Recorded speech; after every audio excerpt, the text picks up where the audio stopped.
بھارت نے جو پریشر بنایا ہے لگتا ہے وہ حملہ کرے گا۔ وزیر دفاع خواجہ آصف کہتے ہیں پہلا آپشن ہے عالمی طاقتیں مداخلت کر کے اسے روکیں یا بھارت چھوٹی موٹی کارروائی کر کے کہے کہ ہم نے بدلہ لے لیا۔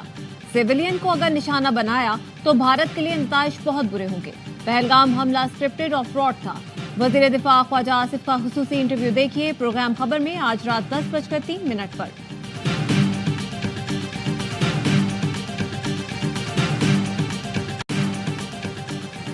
بھارت کے ایل او سی پر بلا اشتعال فائرنگ، پاک فوج کی بھرپور جوابی کارروائی۔ بھارتی فوج نے کیانی اور منڈل سیکٹرز میں سیز فائر کی خلاف ورزی کی۔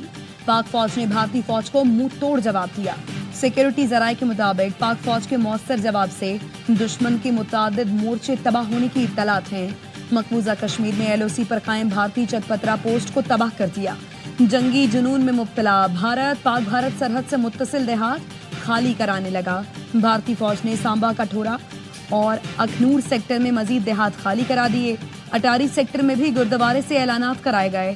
عوام کو فصلوں کی کٹائی کے احکامات، عوام کو حقائق سے بے خبر رکھنے کے لیے درجنوں پاکستانی چینلز بھی بلاک کر دیے۔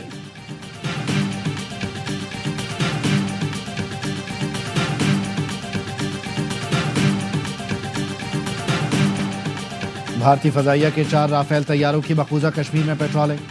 پاک فضائیہ کے طیاروں کی موجودگی دیکھ کر بھارتی طیارے بوکھلاہٹ میں فرار ہو گئے۔ سیکیورٹی ذرائع کا کہنا ہے 4 رافیل طیاروں نے گزشتہ شب پیٹرولنگ کی۔ پاک فضائیہ کے طیاروں نے بھارتی جنگی جہازوں کی فوری نشاندہی کی۔ پاک فوج بھارت کی کسی بھی جارحیت کا منہ توڑ جواب دینے کے لیے تیار ہے۔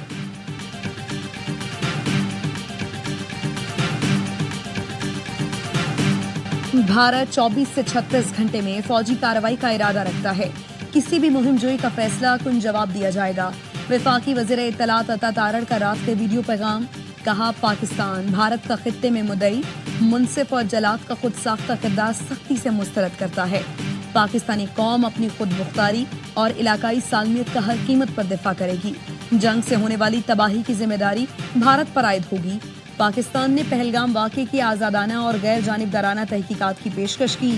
بھارت نے تصادم کے راستے پر چلنے کا انتخاب کیا جو تباہ کن ہوگا۔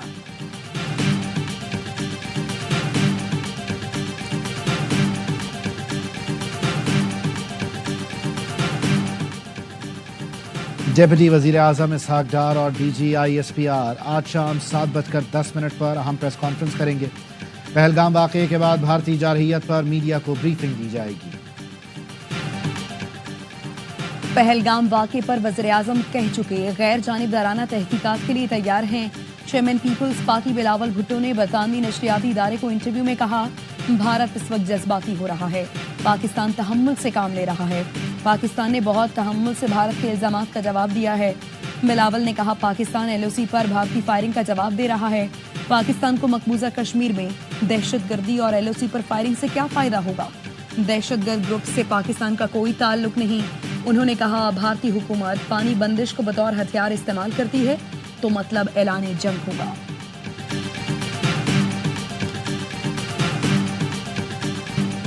پاک فوج کے جوان دفاع وطن کے لیے پرعزم۔ پاک فوج کی جنگی مشقیں، چھوٹے بڑے جدید ہتھیاروں، ٹینکوں، توپ خانہ، انفینٹری نے حصہ لیا۔ پہلگام فالس فلیگ آپریشن کے بعد کی صورتحال، جنگی مشقیں سیالکوٹ، نارووال، ظفروال، شکر گڑھ سمیت دیگر علاقوں میں جاری ہیں۔